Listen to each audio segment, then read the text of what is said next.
विद्यार्थी मित्र हो, सर्वांना नमस्कार. इयत्ता 9वी गणित भाग 2 भौमितिक रचना या प्रकरणामध्ये पुनश्च एकदा तुम्हा सर्वांचं सहर्ष स्वागत करतो.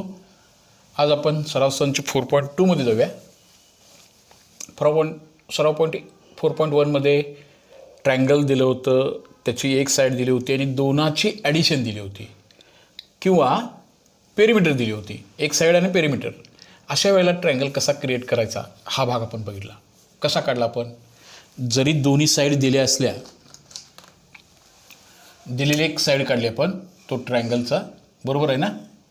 त्याच्यानंतर काय केलं बघा, ती दुसरं एक साईड दिलेलं होतं, एक साईड दिली होती ती काढली, दुसरी साईड काढली आणि त्या दोन्हीची बेरीज दिली होती त्यांनी, बरोबर. तो ट्रायंगल फॉर्म केला. त्यानंतर आपण हा सेगमेंट जॉईन करून घेतला आणि त्याचा परपेंडिक्युलर बायसेक्टर काढला आणि मग आपण ते बघितलं की कसा तो ट्रायंगल फॉर्म करायचा. आता 4.2चा डिफरन्स बघा. आता बेरीज नाही, आता त्या साईडची वजाबाकी दिली बघा, त्या दोन साईडची तिथं सबट्रॅक्शन दिले बघा. त्या दोन्ही साईडचं सबट्रॅक्शन दिलेला हा 4.2 आहे. दोन्हीचा डिफरन्स जरासा परत एकदा बघूया आणि हळूवारपणे ते समजून घेऊया. जरासं समजून घ्यायचा भाग जास्ती आहे इथं. हां, तर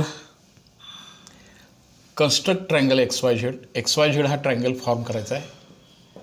त्याच्यासाठी सच दॅट YZ पाहिजे बघा 7.4 पाहिजे.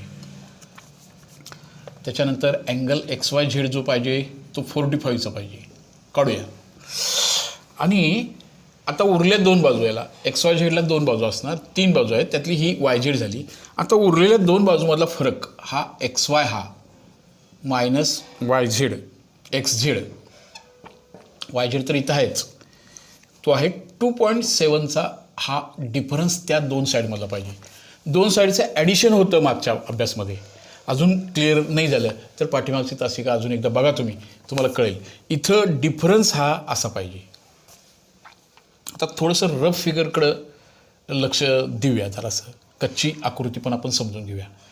कसा भाग करता येईल आपल्याला, कसे ह्या दोन्हीचा डिफरन्स हा आपल्याला असा पाहिजे. ओके, आता कुठली बाजू ठीक आहे, YZ काढूया, Y कोण काढूया. कच्ची फिगरमध्ये जरा कच्ची फिगर आपण समजून घेऊया. जरा कच्च्या फिगरचा भाग आता जास्त महत्त्वाचा, तो समजून घेऊया म्हणजे आपल्याला काय करायचं आहे ते कळत जाईल. हां, बोला नाही तर रफ फिगर म्हणूया. रफ फिगरची आवश्यकता आहे काही ठिकाणी, तुम्ही डायरेक्ट काढला तरी पण काय फारसं बिघडलं नसतं, पण असू दे. हां, पहिल्यांदा आपण हा YZ काढूया. अंदाजे YZ हा 7.4चा काढणार आहे, काढूया आपण. नंतर Y अँगल काढणार आहे. हा अँगल एक Y अँगल मला 45 अंशाचा काढायचा आहे. आता कच्चीच फिगर काढतोय आपण, बरोबर आहे. आता सांगा हे YZ आहे, ह्यातली साईड मोठी कोणती? आता X हा पॉईंट पाहिजे. आता मोठी साईड कोणती असणार बघा. XY is equal to 2.5 plus XZ झालं पाहिजे, बरोबर ना. म्हणजे लहान बाजू कोणती आहे सांगा बरं. आता यातली XYमधनं XZ वजा केल्यावर 2.5चा फरक राहतो, म्हणजे यातली मोठी बाजू निश्चितपणे हे बघा, हे XY आहे, हे मोठं पाहिजे. लक्षात आलं का बघा तुमच्या, हे XY मोठं पाहिजे आणि XZ लहान असायला पाहिजे आणि ह्यातला डिफरन्स हा 2.7चा आला पाहिजे. आता थोडंसं बघूया. 2.5ने याला पुढं न्यायचं. कुणाला? ह्या वायवरनं 2.5 हे बघा, इथंपर्यंत 2.5नं जाऊया आपण, इथंपर्यंत. आणि इथं काहीतरी मी P बिंदू देतो आणि हे PZ जोडूया आणि PZचा परपेंडिक्युलर बायसेक्टर काढूया. हे बघा, ह्या PZचा म्हणजे ही बाजू मोठी पाहिजे, बरोबर आहे ना. PZचा परपेंडिक्युलर बायसेक्टर काढतो, त्याच्यामुळे काय होईल बघा, PZचा परपेंडिक्युलर बायसेक्टर काढूया. ह्याच्या निम्म्यापेक्षा जास्त अंतर घेणार, चाप मारणार, ह्याच्या निम्म्यापेक्षा जास्त अंतर घेणार आणि हा एक परपेंडिक्युलर असा आपण बायसेक्टर काढणार. आणि इथं बघा आता काय झालं, इथं मी X नाव देतो बघा आणि मग ही माझी कच्ची फिगर आहे बघा. आता हे दोन्ही सारखं असणार. आता सांगा की मला XY आणि XZ मधला फरक कितीचा राहणार. हे आणि हे दोन्ही सारखं आहे. समजा हे जेवढं माप असेल तेवढं, हे समजा हे 5 असेल तर हे पण 5 असणार आणि हे किती होणार सांगा, सगळं 7.7 होणार. म्हणजे दोन्हीचा फरक किती राहणार सांगा. ही कच्ची फिगर समजली का बघा. परत आणखीन एकदा कच्ची फिगर परत एकदा बघा. कच्ची फिगरवरनं आपण ते चांगल्या रीतीने समजून घेऊया. परत आणखीन एकदा बघूया. पहिल्यांदा पक्की फिगर काढण्यापूर्वी आपण एक YZ काढून घेऊया. कितीचं काढूया ते 7.4चं काढूया. बरोबर. त्याच्यानंतर 45 अंशाचा कोन पण काढून ठेवूया. हा 45 अंशाचा कोन झाला. मला XYची लेंथ मोठी पाहिजे, जास्ती मोठी पाहिजे. कितीने मोठी पाहिजे? 2.5ने मोठी पाहिजे. म्हणून मी 2.5 वरती हे 2.7 वरती हा एक वेगळा पॉईंट घेतो. तो X नव्हे, तो मी P पॉईंट घेतो आणि हे जोडतो, PZ जोडतो आणि याचा निम्म्यापेक्षा जास्त अंतर घेऊन आपण परपेंडिक्युलर बायसेक्टर असा काढूया. असा हा परपेंडिक्युलर बायसेक्टर काढूया. हे कुठं छेदतील तिथे X नाव देऊया आणि कळालं का बघा तुम्हाला. आता हे जॉईन करून घेऊया. हे दोन्ही सारखे असणार आणि त्याच्यापेक्षा हा 2.7 नक्की जास्त असणार. समजलं सगळ्यांना? कच्ची फिगरमधला अर्थ समजला का बघा. रफ फिगरमध्ये काय करायचं आपल्याला, याचा परपेंडिक्युलर बायसेक्टर काढल्यानंतर ह्या खुणा केल्या आणि हा परपेंडिक्युलर बायसेक्टर कुठं जाऊन छेदतो तिथं हे रे वाढवत जाऊया आणि हे दोन्ही सारखे आले बघा. हे आणि हे दोन्ही सारखे आले. हा आणि हा याच्यापेक्षा 2.7 नक्की जास्त असणार. अशी आपल्याला कच्ची फिगर आहे. आता फिक्स फिगर काढूया. लक्षात आलं? ह्यातला फरक हा 2.7चा आला पाहिजे. बघा हे दोन्ही सारखे असणार. परपेंडिक्युलर बायसेक्टर, ह्याच्या परपेंडिक्युलर बायसेक्टरचा प्रत्येक पॉईंट हा इक्वल डिस्टन्सवरती असतो. कालच्या भागामध्ये परपेंडिक्युलर बायसेक्टर हा कन्सेप्ट कळाला का बघा तुम्हाला. याचा वापर करून आपल्याला ही उदाहरणं असं सोडवायचं आहे. अशी ही कच्ची फिगर असणार. आता फायनल फिगर काढूया. हां, पहिल्यांदा किती अंतर घेऊया सांगितले तो रेषाखंड काढूया. कितीचा काढूया सांगा तो? YZ काढूया. 7.4चा काढूया. ओके. हा YZ हा 7.4चा एक सेगमेंट काढून ठेवतो. YZ. त्याच्यानंतर बाळांनो कुठला आता आपल्याला कोन मापक घ्यायला पाहिजे हातात. कोन मापकाच्या साह्यानं आपल्याला सांगितलेला कोन काढायला पाहिजे. कितीचा कोन काढायला सांगितलं बघा. 45 अंशाचा पाहिजे. तो कोन Y एका अक्षरावरचा पाहिजे. XYZ कोन म्हणजे मधल्या अक्षरावर तयार झाला कोन आहे. लक्षात घ्या आपलं कोन मापकाचा जो मध्यबिंदू आहे, हा जो सेंटर पॉईंट आहे तुमचा, तो आपल्याला ह्या आणि असं मोजणार राहतो. 40 आणि 5 45 45 डिग्री. त्याच्यानंतर 45 डिग्रीचा हा रे वाढवून ठेवायला पाहिजे. हा एक किरण आहे 45चा, तो जर असं मोठ्यात मोठा काढून ठेवतो. हा जो किरण आहे तो असं वाढवून ठेवतो.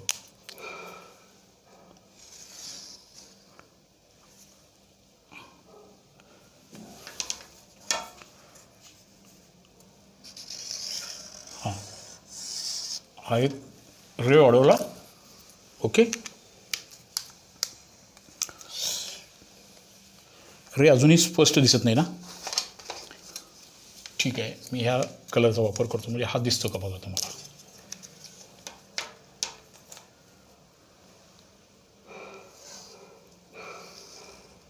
ओके बाळांनो, हा रे वाढवून ठेवला. मला आता X पॉईंट शोधायचा आहे. ह्या लाईनवरती कुठेतरी X पॉईंट मला शोधायचा आहे. तो X पॉईंट शोधत असताना XY आणि YZ XZ ह्याचा डिफरन्स 2.7चा पाहिजे. म्हणजे XY हा XZपेक्षा हे मोठं आलं पाहिजे. ह्याच्यावरती आपल्याला X शोधायचा आहे. तो शोधताना फक्त आपण काय करूया, आता कितीचा फरक राहायला पाहिजे सांगा? 2.7चा. मला 2.7 ह्याला पुढे नेणार आहे मी जरा. Y पॉईंटच्या Y पासून 2.7 मी पुढे जातो. हे बघा आणि इथं P असं नाव देतो. हे 2.7 ठेवलं. 2.7 सेंटीमीटरनं मला पुढं जावं लागलं. याच्यानंतरचा भाग लक्षात घ्या. हा जो भाग आहे इथं हा PZ हा जो भाग आहे तो PZ हा भाग आपण जोडून घेतो. ओके. PZ हा जॉईन करून टाकूया.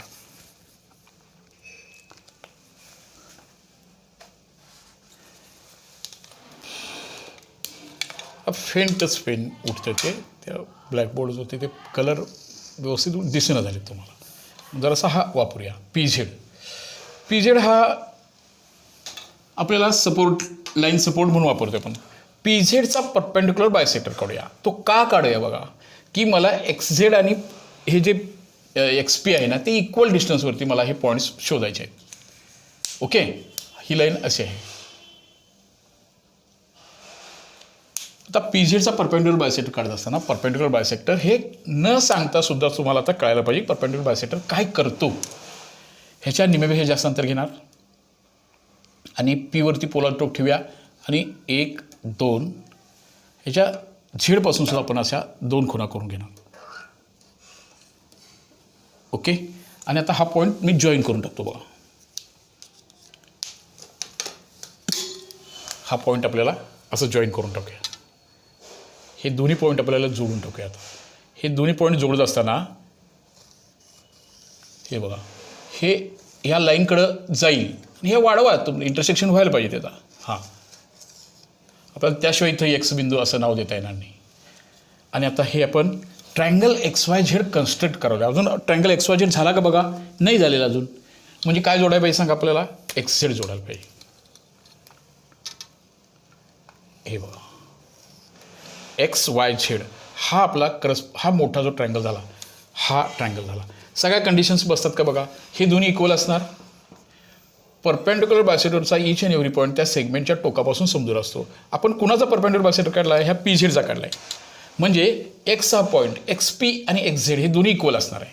आणि काढताना आपण एक्स पी हा पेक्षा एक्स पी पेक्षा 2.7 इकडे बाजूला ठेवलेलंच आहे पण जास्त. आता सांगा ह्या दोनचा फरक कितीचा येईल. ह्या दोन्हीचा फरक तुम्हाला कितीचा दिसेल. हे बघा हे दोन्ही डिस्टन्स सेम आहेत बघा. हा आणि हा इक्वल डिस्टन्सवरती आहे आणि हे एवढं जास्त आहे. किती जास्त आहे सांगा, 2.7. म्हणजे कोण जास्त आहे, एक्स वाय हा सेगमेंट 2.7 जास्त आहे. म्हणजे एक्स वायमधून एक्स झेड गेल्यावर कितीचा डिफरन्स राहणार, 2.7चा. समजून घ्या कसं काढायचं आहे हे नीट जरा कळून घ्या. आलं लक्षात सगळ्यांच्या. चला पुढच्या सममध्ये जाऊया. हे अजून चांगल्या रीतीने तुम्हाला त्या गणितातून कळेल. ओके, चला पुढे जाऊया. मग दुसरं एक्झाम्पल कसं आहे बघा.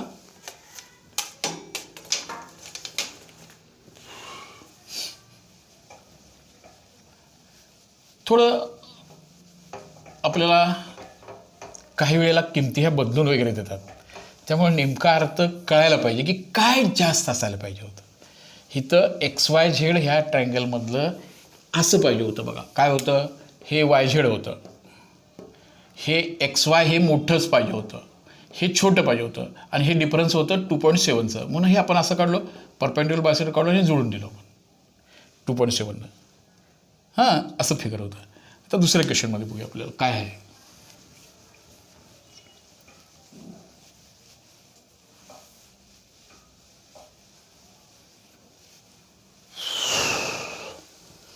क्वेश्चन नंबर 2.2 मधला क्वेश्चन नंबर 2 जरा बघा कसा आहे. हां, 2.2 मध्ये असं सांगितले बघा, construct triangle P Q R such that, triangle P Q R such that, triangle P Q R काढायचा आहे. त्याच्यामध्ये क्यू आर दिलेलं आहे. क्यू आर आहे 6.5, क्यू आर आहे 6.5. त्याच्यानंतर angle P Q R, angle P Q R बरं झालं. म्हणजे हा कितीचा दिला आहे सांगा, हा पण 60चा दिला आहे बघा, 60. हां, आणि काय पाहिजे बघा बरं, इथं पी क्यू आणि पी आर, पी क्यू आणि पी आर ह्याच्यातला फरक पाहिजे 2.5चा. म्हणजे पी क्यू हा जो सेगमेंट आहे तो पी आरपेक्षा 2.5 मोठा आहे. ओके, कच्ची फिगर बघा. पहिल्यांदा क्यू आर काढणार आपण. ओके, त्यानंतर क्यू कोण काढणार, कितीचा काढणार, 60चा काढणार. बरोबर आहे. आता पी क्यू हे सेगमेंट मोठं पाहिजे कुणापेक्षा, पी आरपेक्षा. हे मोठं आलं पाहिजे. कितीनं मोठं पाहिजे, 2.5. म्हणजे इथं आपल्याला 2.5वरती एक नाव द्यायला पाहिजे. समजा मी एक्स नाव दिलं 2.5 सेंटीमीटर. हे आपल्याला जोडायला पाहिजे. आणि याचा परपेंडिक्युलर बायसेक्टर कुठं जाऊन छेदेल त्याला आपल्याला कोणतं नाव दिलं पाहिजे सांगा, पी नाव दिलं पाहिजे. म्हणजे हे जॉईन होईल, हे दोन्ही सारखे होतील आणि पुन्हा हा 2.5चा डिफरन्स त्याच्यामध्ये राहील. समजलं. हे याचं कच्चं फिगर होतं. आता ते फायनल करूया. परत आणखीन एकदा बघा. इथं हा एक सेगमेंट काढणार, 60चा अँगल काढणार, अडीचनं पी क्यू मोठा पाहिजे, अडीचनं पी क्यू हा पी आरपेक्षा मोठा पाहिजे. पण पी आर आणि एक्स पी हे दोन्ही इक्वल काढण्यासाठी आपण ह्याचा पुन्हा परपेंडिक्युलर बायसेक्टर काढला. आलं लक्षात सगळ्यांच्या? असा हा भाग पूर्ण होईल. परत आणखी एकदा आता ही फिगर काढूया. हा डिफरन्स पाहिजे तो अडीचचा पाहिजे, बरोबर ना?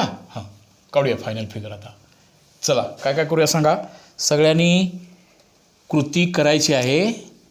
ते प्रॅक्टिकली तुम्ही ऐकण्यापेक्षा तुम्ही प्रॅक्टिकल करत असताना तुम्हाला ज्या अडचणी येतील त्या महत्त्वाच्या आहेत. हां, कोणता सेगमेंट काढूया? P Q R triangle construct करायचं आहे. 3 बिंदूंचा शोध घ्यायचा आहे. त्यातले 2 बिंदू लगेच झाले. कितीची झाले सांगा? क्यू आर डिस्टन्स किती घेणार? 6.5 सगळ्यांना घेता येईल. त्यानंतर दुसरं एक अर्ध्या मार्काचं काम हे एक आहे. आता आणखीन एक कोण काढूया आपल्याला. कुठला कोण काढूया सांगा? आता कोण वापराचा वापर करूया. क्यू कोण काढूया. त्याने दिला आहे तो कोण काढूया. कुठला दिला आहे बघा? अँगल क्यू दिला आहे. हा 60चा दिला आहे. हा बघा, क्यूवरती मी कंपास ठेवतो आहे. इथं आरच्या साईडनं मोजतो आहे. हा 60चा खून करून घेतो आहे आणि हे जॉईन करून टाकूया. हे पटपट तुम्हालाही हे नीट ऐका आणि हे परत एकदा तुमचं तुम्ही पूर्णपणे पूर्ण करा. हा 60चा कोण काढला आपण.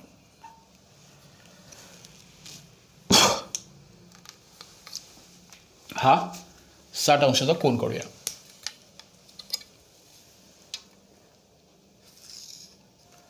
हा 60 डिग्रीचा मी अँगल काढला आणि हे पी आणि आता पीचा शोध घ्यायचा आहे. पण पी क्यू हे सेगमेंट पुन्हा अडीचनं मोठं पाहिजे. मग मला परत काय करायला पाहिजे सांगा. आता इथं अडीच घरं पुढं जायला पाहिजे. मला 2.5 सेंटीमीटर डिस्टन्स 6.5 होतं. मला 2.5ने ह्याला पुढं न्यायला पाहिजे. आता इथं हा पी बिंदू आहे का? हा नाही आहे. ह्याला मी एक्स नाव देतो बघा. आता काय जॉईन करायला पाहिजे? एक्स आर जॉईन करायला पाहिजे. का परपेंडिक्युलर बायसेक्टर काढायला पाहिजे ह्याचं खरं कारण तुम्हाला समजायला पाहिजे. तुमच्या बेसिक तो तुमचा हे आता हे जॉईन करून घेतो मी. कुणाचा परपेंडिक्युलर बायसेक्टर काढायचं बाळानो? हा जो एक्स आर होता ना, त्या बेरीजच्या ठिकाणी काय केलं बघा. आता वजाबाकीच्या ठिकाणी काय करलो आहे बघा. हे आपण 2.5 सेमीनं पुढं न्यायला लागलो आहे. असं फिगर पाहिजे होतं, बरोबर आहे. आता हे 2.5 सेंटीमीटरनं पुढं नेलो आहे आपण. कुणाचा परपेंडिक्युलर बायसेक्टर काढणार सांगा बघा. आता परत एक्स आरचा बायसेक्टर काढणार. एक्स आरचा हां, एक्स आरच्या निम्म्यापेक्षा जास्त अंतर घेणार आणि आपण चाप मारून घेणार. असे परपेंडिक्युलर बायसेक्टर काढण्यासाठी जी रचना होती ती अशी होती. तुम्हाला अजून ह्याच्या सरावासाठी परपेंडिक्युलर बायसेक्टर काढताना असा सेगमेंट काढून फक्त सराव करू नका. असा सेगमेंट असल्यावर कसं होते, असं असल्यावर कसं होते. कुठं 4 खुणा जाणार बघा. त्या ह्या अशा जाणार आहेत, अशा. हां, तर हे जॉईन करून टाकूया. हे बघा, हे आपण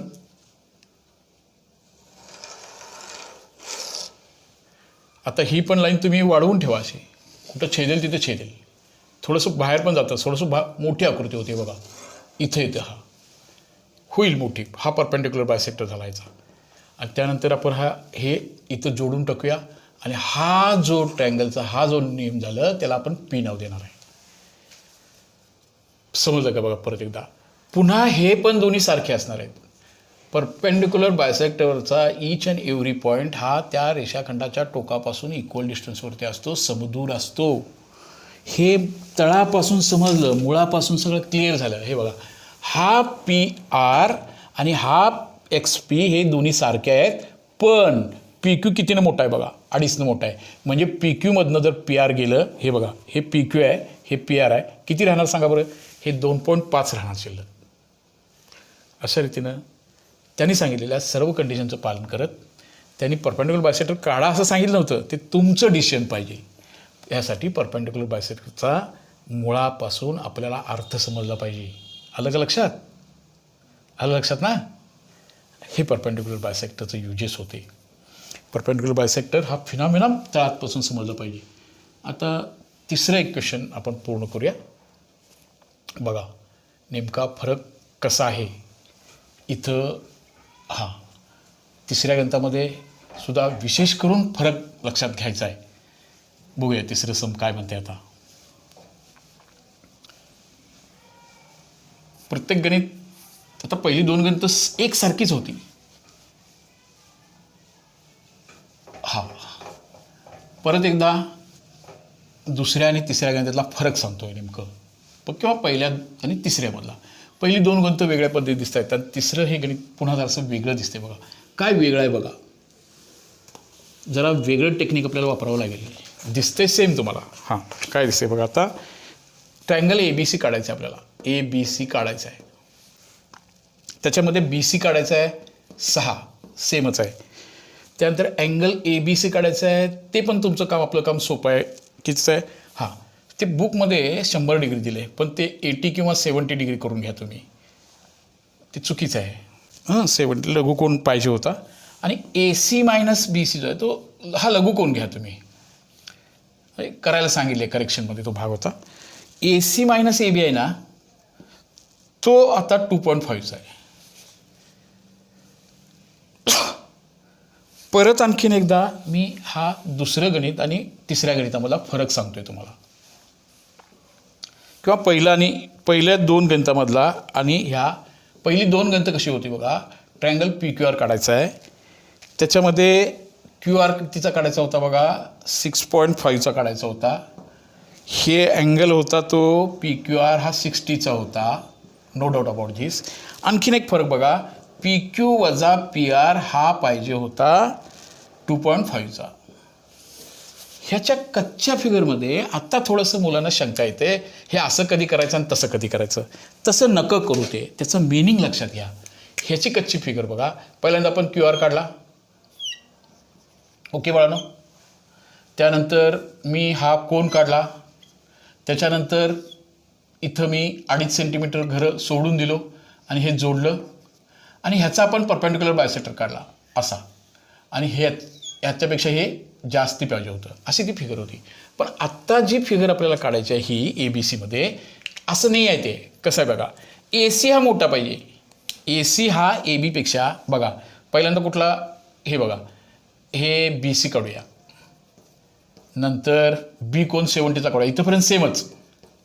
पण AB हे मायनस झाले बघा, म्हणजे AC मोठा पाहिजे आणि कोण लहान पाहिजे बघा बरं. AC हा मोठा पाहिजे, 2.5 मोठा पाहिजे. AC इज इक्वल टू, किंवा AC minus 2.5 is equal to AB पाहिजे.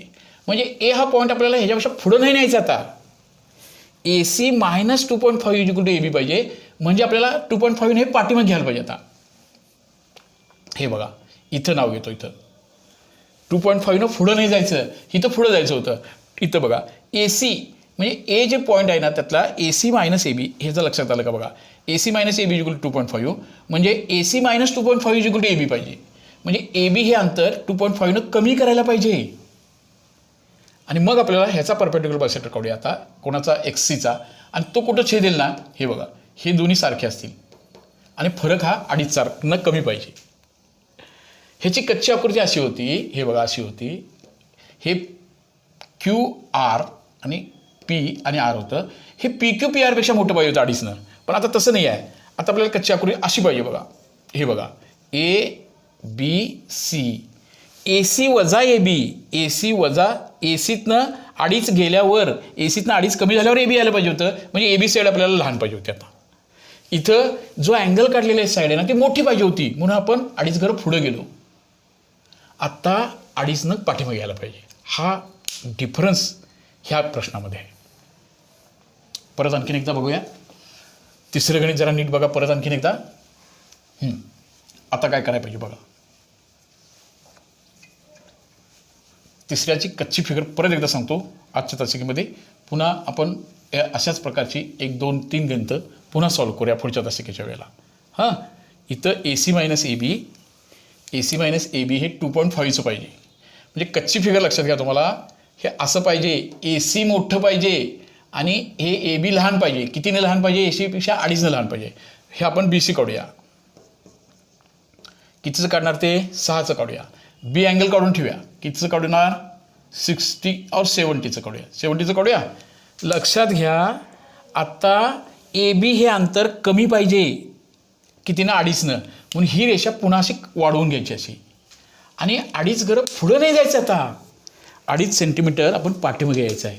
हे बघा, हे माझं 2.5 असेल, पुढं जायचं नाही, कारण AB हे अंतर कमी पाहिजे 2.5. ए बी हे अंतर म्हणजे याच्यावरचा ए पॉईंट हा मोठा गेला तरी ए बी मोठं होईल. म्हणजे मी 2.5 जे डिस्टन्स होतं 2.5 सेंटीमीटर जे डिस्टन्स आहे ते मला बॅकला घ्यायला पाहिजे. आता हे बघा इथं मी एक्स नाव घेतो आणि हे जॉईन करून टाकूया. आता एक्सीच्या निम्म्यापेक्षा जास्त अंतर कंपासमध्ये घेणार आणि चाप मारणार.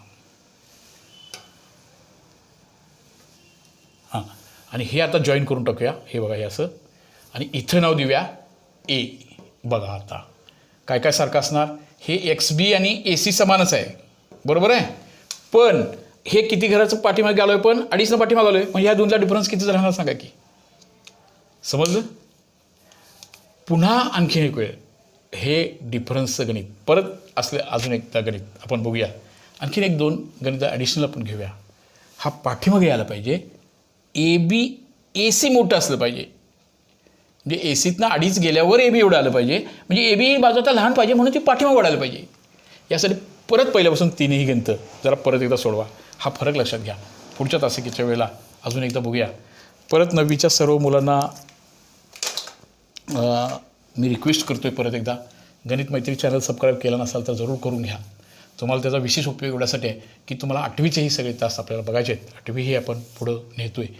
8वीचाही पोर्शन आपण पूर्ण करतो आहे. पुढच्या तासिकेच्या वेळेला परत हा भाग बघूया. आमचं गणित मैत्री चॅनल हे सबस्क्राईब करा बाळांनो. सगळ्यांनी जास्तीत जास्त मुलांना शेअर करा. आपण गणित शिकूया. ओके. शंका माझ्याशी पाठवत चला. काही पालकांचे 8वीच्या संदर्भातले येत आहेत. 8वीचा पोर्शन जरा पटपट करा. करतो आहे आपण 8वी पण जरा हळूहळू पुढे नेतो आहे आपण त्याला. ओके बाळांनो ठीक आहे. हा लवकरच भेटूया पुढच्या तासिकेच्या वेळेला.